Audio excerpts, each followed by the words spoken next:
Air defense systems are now being placed on ramps and towers in Moscow. Russia has revised the structure of its short and medium-range air defense systems in an effort to defend itself more effectively against the drones that attack the city almost every day. The recalibration of air defense systems aimed specifically at eliminating drones will not help, experts believe. This is an imaginary control to appease the Federation's Ministry of Defense. Due to the shortage of air defense systems, Russia is forced to cover Putin's residence in Novgorod with the Panzer missile systems and also redeploy old S-300 systems from the Far East.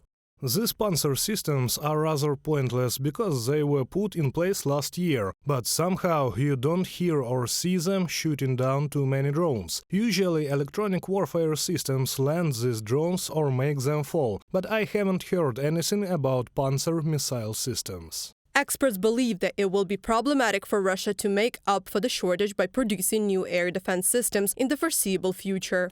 It takes time to significantly increase the production of these products. They are quite complex. We saw their capabilities in Soviet times. They are not much further ahead from that now. We have to understand that they have switched to round-the-clock work on this kind of enterprises, but it does not allow them to make any leap.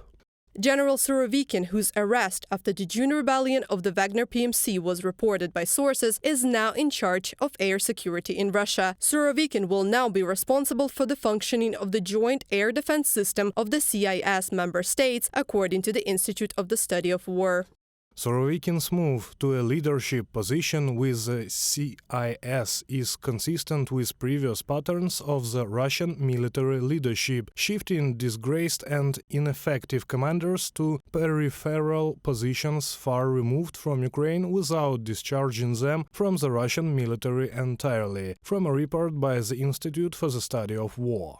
At the same time, Ukraine's air defense systems are currently the best. The USA intends to continue working on strengthening Ukrainian air defense systems, State Department spokesman Matthew Miller told journalists. In this last set of military assistance that the Secretary announced when he was in Ukraine, it included components of air defense systems that we have previously provided, and we have worked with other countries for them to provide air defense systems. The UK has signed 3 contracts worth more than 105 million euros to supply Ukraine with air defense equipment. About 65 million euros will be used to supply systems for combating UAVs. London has signed 2 more contracts to expand air defense capabilities. Reported by Anastasia Tarnavska, Victoria Smirnova, UATV News.